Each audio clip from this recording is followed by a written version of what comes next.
உண்மையிலே இன்று தமிழ் மக்களுடைய உணர்வுகளை மதித்து இன்று நாங்கள் இந்த ஆட்சி அரசாங்கம் ஓரளவுக்கு மக்களுக்கு ஒரு நல்லதொரு வாய்ப்பினை வழங்கி வருவதை நாங்கள் காண்கின்றோம். இந்த வகையில் தான் நாங்கள் இந்த அரசுக்கு ஒரு விமர்சனத்திற்குரிய ஒரு ஆதரவை நாங்கள் வழங்கி வந்தோம். அந்த அடிப்படையிலே நாங்கள் தமிழ் மக்களுடைய அபிலாஷைகள் எவ்வாறு இருக்க வேண்டும், அதே போன்று ஒடுக்கப்பட்ட மக்களுடைய உரிமைகள் எவ்வாறு பாதுகாக்கப்பட வேண்டும் என்பதிலே நாங்கள் கரிசனையாக கடந்த காலங்களிலே நாங்கள் குரலெழுப்பி வந்தோம்.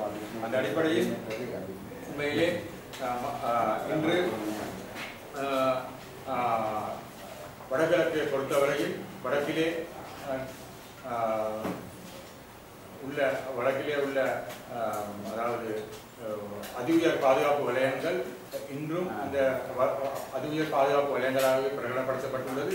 அதே போன்று தென்னிலங்கையில் உள்ள அதிஉயர் பாதுகாப்பு வலயங்கள் அனைத்தையும் நீக்கப்பட்டுள்ளது. இது ஒரு பக்கசார்பான ஒரு நடவடிக்கையாகவே நாங்கள் காணுகின்றோம். உண்மையிலே ஜோனா மத்துங்க அவர்கள் கடந்த நாட்களிலே தென்னிலங்கையிலே இருக்கின்ற அனைத்து தடை முகாம்களையும் தடுப்புகளையும் அவர் அகற்றியிருக்கின்றார். அதே போன்று வடகிழக்கிலே அதை அவர் உறுதிப்படுத்தி அதை தொடர்ந்தும் அது பாதுகாப்பு வலயங்கள் தடுப்பு முகாம்கள் தொடர்ந்து இருக்கும் என்று உறுதியாக கூறியிருக்கின்றார். இது நம்மை பொறுத்தளவிலே ஏற்றுக்கொள்ள முடியாத ஒரு பக்கசார்பான ஒரு அரசியல் முடிவாகவே நாங்கள் இதை பார்க்கின்றோம். அந்த அடிப்படையில் நாங்கள் அவரிடம் வேண்டுவது என்னவென்றால், தென்னிலங்கையில் மக்களுக்கு எவ்வாறு நீங்கள் சுதந்திரத்தை வழங்குகின்றீர்களோ அதே போன்று வடபகுதி தமிழ் மக்களுக்கும் அவருடைய சுதந்திரத்தை பெற்றுக் கொடுக்க வேண்டும் என்பது எமது வேண்டுகோளாக இருக்கின்றது. அடுத்ததாக மலையக மக்களை பொறுத்தவரையில் கடந்த காலங்களிலே மலையகத்திலே எந்த ஆட்சி இலங்கையிலே யார் ஆட்சி செய்தாலும் அந்த ஆட்சியிலே பங்குதாரராக அமைச்சர்களாகவே தொடர்ந்து மலையக தலைவர்கள் இருந்து வந்திருக்கின்றார்கள். குறிப்பாக தொண்டமான் தொடக்கம் இன்று வரை மலையகத்திலே இருக்கின்ற அனைத்து அரசியல் தலைவர்களும் அமைச்சர்களாகவே தொடர்ந்து இருந்து வருகின்றார்கள். ஆனால் கூட அந்த மலைய மக்களுக்கு இதுவரை எந்த விதமான இழிவும் அவர்களுக்கு எட்டப்படவில்லை. அதற்கான காரணம் அவர்கள் ஒரு தமது அரசியல் லாபத்திற்காக வேண்டிய அரசாங்கத்தோடு ஒட்டி இருப்பதை நாங்கள் காண்கின்றோம். எனவே தான் நாங்கள் கூறுகின்றோம், தற்பொழுது மீதியமற்ற பகுதியிலே அந்த மண்சொலவின் அபாயத்திலே இருக்கின்ற அதற்கு உட்பட்டு வீடுவாசல்கள் இழந்திருக்கின்ற அந்த மக்களுடைய வீடுவாசல்கள் பொறுத்தவரையில் இன்றும் அதற்கான பொறுப்பான அமைச்சர் அங்கு சென்று பார்வையிட்டு அவர்களுக்கான அந்த வீட்டு வாசல் நடவடிக்கையை இன்று வரை மேற்கொள்ளாத ஒரு கவலைக்குரிய விஷயமாக இருக்கின்றது.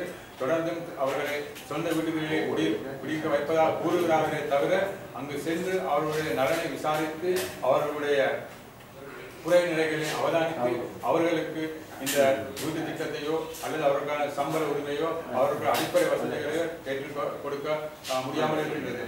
அண்மையிலே தலவாக்கலை பிரதேசத்திலே ஒரு இளைஞர் கைது செய்யப்பட்டு அவரை கொண்டு செல்கின்ற வரையிலே அவர் ஆற்றிலே பாய்ந்து தற்கொலை செய்து கொண்டுள்ளதாக கூறப்படுகிறது. இதற்கு உண்மையான நிலைப்பாடை இன்று இந்த நாட்டு மக்களுக்கு தெரிவிக்க வேண்டும். கடந்த காலங்களிலே இவ்வாறான கைதுகள் இடம்பெற்ற பொழுது அவர்கள் இவ்வாறாக கைது செய்து போலீஸ் நிலையத்துக்கு அழைத்து செல்லும் பொழுது இடைவெளியிலே ஆற்றுக்குள்ளோ அல்லது வேறு ஒரு விதமான வழியிலோ அவர்கள் மரணிப்பதை நாங்கள் தொடர்ந்து அவதானித்து வருகின்றோம். மலையக மக்களை பொறுத்தவரையில் இன்று வரை 18க்கும் மேற்பட்ட இளைஞர்கள் இவ்வாறான ஒரு மர்மமான முறையிலே மரணங்கள் ஏற்பட்டிருப்பதை அந்த பிரதேச மக்கள் சுட்டிக்காட்டுகின்றார்கள். எனவே நாங்கள் இந்த அரசாங்கத்துக்கு கூற விரும்புவது, மலையக மக்கள் போலீசாரால் கைது செய்யப்படுபவர்கள் அவர்களை பாதுகாப்பாக தங்களுடைய உயிர்களுக்கு எந்தவிதமான அச்சுறுத்தலும் ஏற்படாத வண்ணம் அவர்களை போலீஸ் நிலையங்கள் சென்று அவர்களுடைய கடமைகளை செய்து சட்டத்துக்கு முன் நிறுத்த வேண்டும் என்பது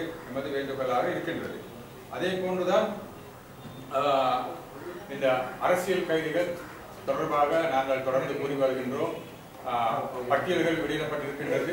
இந்த அரசாங்கத்தில் நாங்கள் கேட்பது என்னவென்றால், இந்த 100 நாள் வேலை திட்டத்திற்குள் இந்த அரசியல் கைதிகளை பொது மன்னிப்பின் கீழ் விடுதலை செய்ய வேண்டும் என்று நாங்கள் கேட்டுக்கொள்கின்றோம். காரணம், 71ஆம் ஆண்டு கிளர்ச்சியின் போது கைது செய்யப்பட்டவர்கள் அதே போன்று ஜனாதிபதியால் பொது மன்னிப்பு வழங்கி அக்காலகட்டத்தில் விடுதலை செய்திருக்கின்றார்கள். எனவே இந்த தமிழ் அரசியல் கைதிகளும் ஒரு பொது மன்னிப்பின் கீழ் அவர்கள் அனைவரையும் விடுதலை செய்யப்பட வேண்டும் என நாங்கள் கேட்டுக்கொள்கின்றோம். அடுத்ததாக டாக்டர் தேவானந்தா அவர்கள் அண்மை காலமாக கூறி வருகின்றார், தமிழ் மக்களுக்கு தான் முழு உரிமை பெற்றுக் கொள்வதற்காக தொடர்ந்து போராடுவதாக முழுமையான அர்ப்பணிப்போடு செயல்படுவதாகவும் அவர் கூறுகின்றார். இது ஒரு நகைப்புக்குரிய ஒரு விடயமாக இருக்கின்றது. கடந்த ஜனாதிபதி மஹிந்த ராஜபக்சவின் ஆட்சியிலே அந்த இன அழிப்புக்கு முழு ஒத்துழைப்பை வழங்கி அந்த இன அழிப்புக்கு தொடர்பாக முழு வகையில் தன்னுடைய ஆதரவை வழங்கி அவருக்கு அந்த அரசாங்கத்திற்கு முழு ஒத்துழைப்பை வழங்கியவர் பின்பு ஆட்சி தோல்வியடைந்து வேறொரு ஆட்சி வளர்ந்திருக்கின்ற இந்த தருணத்தில் அவர் இவ்வாறாக கூறுவது உண்மையிலே நகைப்புக்குரிய விடயமாக இருக்கின்ற காரணம் அந்த கடந்த ஆட்சியிலும் கூட அவர் இதற்கு எதிராக இவ்வாறான ஒரு நடவடிக்கை மேற்கொள்ளவில்லை என்பதை நாங்கள் குறிவைக்க விரும்புகின்றோம். இந்த சிறிய விடயத்தை தான் நான் உங்களுக்கு கூற விரும்புகிறேன். அதை நான் உங்களுக்கு கூறியிருக்கின்றேன். சகோதரி அத்திரம